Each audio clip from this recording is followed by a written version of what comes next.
Thérèse Raquin. Chapitre 4. Un jour sur 7, le jeudi soir, la famille Raquin recevait. On allumait une grande lampe dans la salle à manger et l'on mettait une bouilloire d'eau au feu pour faire du thé. C'était toute une grosse histoire.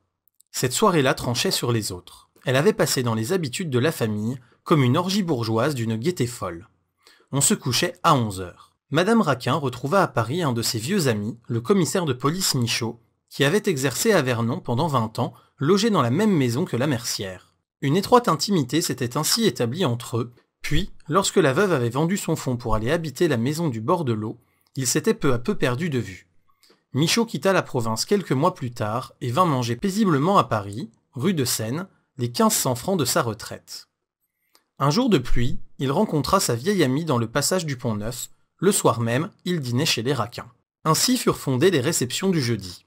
L'ancien commissaire de police prit l'habitude de venir ponctuellement une fois par semaine.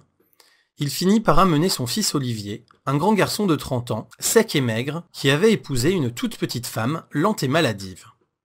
Olivier occupait à la préfecture de police un emploi de 3000 francs dont Camille se montrait singulièrement jaloux. Il était commis principal dans le bureau de la police d'ordre et de sûreté.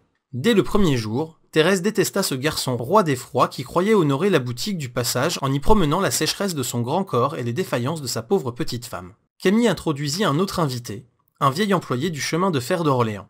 Grivet avait 20 ans de service, il était premier commis et gagnait 2100 francs. C'était lui qui distribuait la besogne aux employés du bureau de Camille, et celui-ci lui témoignait un grand respect. Dans ses rêves, il se disait que Grivet mourrait un jour, qu'il le remplacerait peut-être au bout d'une dizaine d'années. Grivet fut enchanté de l'accueil de Madame Raquin. Il revint chaque semaine avec une régularité parfaite.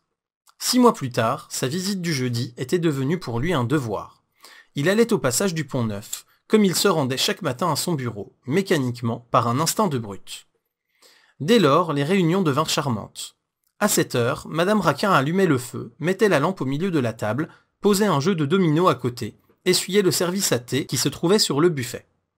À 8h précises, le vieux Michaud et Grivet se rencontraient devant la boutique, venant l'un de la rue de Seine, l'autre de la rue Mazarine.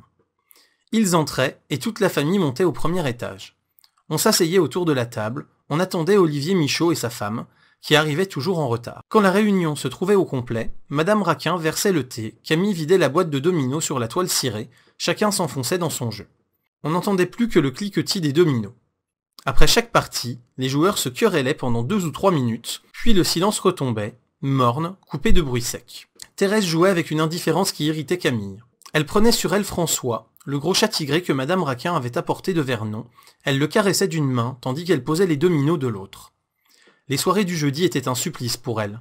Souvent, elle se plaignait d'un malaise, d'une forte migraine, afin de ne pas jouer, de rester là, oisive, à moitié endormie.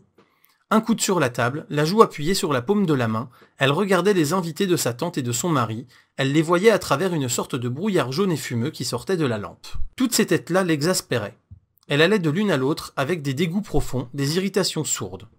Le vieux Michaud étalait une face blafarde, tachée de plaques rouges, une de ces faces mortes de vieillard tombé en enfance. Grivet avait le masque étroit, les yeux ronds, les lèvres minces d'un crétin.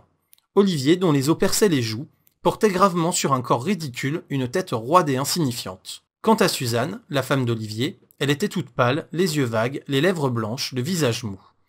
Et Thérèse ne trouvait pas un homme, pas un être vivant parmi ces créatures grotesques et sinistres avec lesquelles elle était enfermée. Parfois, des hallucinations la prenaient, elle se croyait enfouie au fond d'un caveau, en compagnie de cadavres mécaniques, remuant la tête, agitant les jambes et les bras, lorsqu'on tirait des ficelles. L'air épais de la salle à manger l'étouffait. Le silence frissonnant, les lueurs jaunâtres de la lampe la pénétraient d'un vague effroi, d'une angoisse inexprimable. Elle avait posé en bas, à la porte du magasin, une sonnette dont le tintement aigu annonçait l'arrivée des clientes. Thérèse tendait l'oreille lorsque la sonnette se faisait entendre, elle descendait rapidement, soulagée, heureuse de quitter la salle à manger.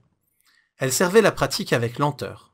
Quand elle se trouvait seule, elle s'asseyait derrière le comptoir, elle demeurait là le plus possible, redoutant de remonter, goûtant aux véritables joies de ne plus avoir Grivet et Olivier devant les yeux. L'air humide de la boutique calmait la fièvre qui brûlait ses mains, et elle retombait dans cette rêverie grave qui lui était ordinaire. Mais elle ne pouvait rester longtemps ainsi. Camille se fâchait de son absence, il ne comprenait pas qu'on pût préférer la boutique à la salle à manger le jeudi soir.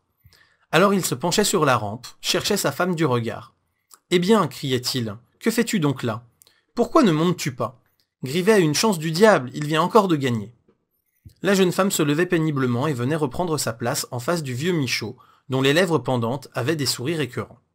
Et, jusqu'à 11 heures, elle demeurait affaissée sur sa chaise, regardant François qu'elle tenait dans ses bras pour ne pas voir les poupées de carton qui grimaçaient autour d'elle.